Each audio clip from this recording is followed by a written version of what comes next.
Hello po, good morning. Ito po ang aming ilog. Ayan po, ginagawa na po ng tulay. Yes! Yes! Ayan po. Ayos naman to. Maghugas din pala. Taragis na yan.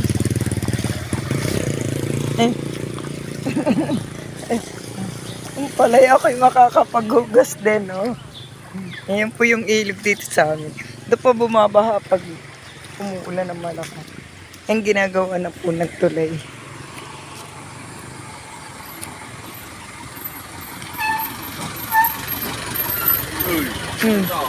Ay, dito kay Margie! Yan po, ginagawa na po ng tulay.